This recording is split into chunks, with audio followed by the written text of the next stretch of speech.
have one derivation for the two particles. We will take two particles having mass m1 and m2.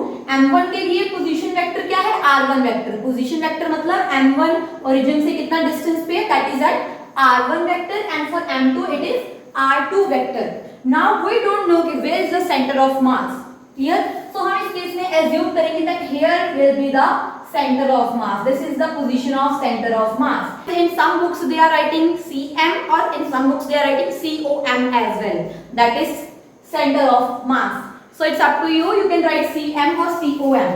So from origin से लेकर इस point तक का जो position vector होगा that will be rcm. Clear? Masses are there m1 and m2. Clear?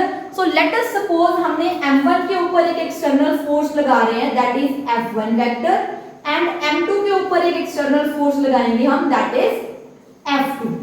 Clear? So f1 vector and f2 vector be the external forces acting on these two masses. So how you will write theory? Consider two masses m1 m2 having position vectors r1 and r2 vector respectively. rcm is the position vector of the center of the mass.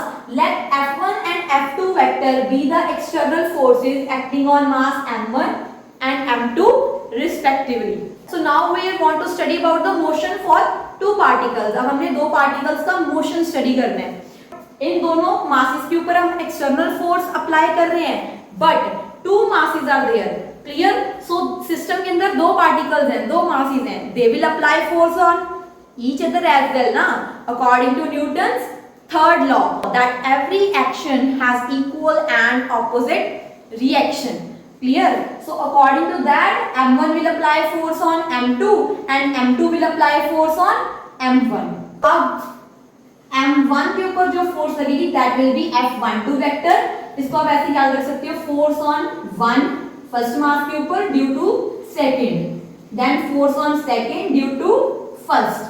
So now अब हमारे पास m1 और m2 के ऊपर two forces act कर रही हैं. Two are external and these two are internal. Now we have discussed which law we will use, Newton's third law.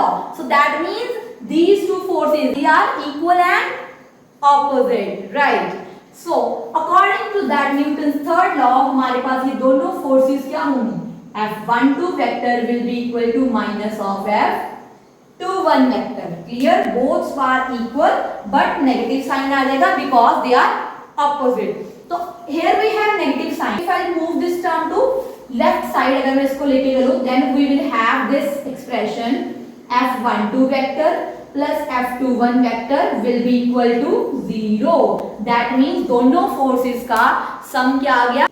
That comes out to be 0. यहीं से आपको क्लियर हो रहा है दोनों फोर्सेस इक्वल एंड ऑपोजिट है. Their sum is 0, so that means दोनों forces क्या हो रही हैं, इंटरनल फोर्सेस गेट्स कैंसल्ड.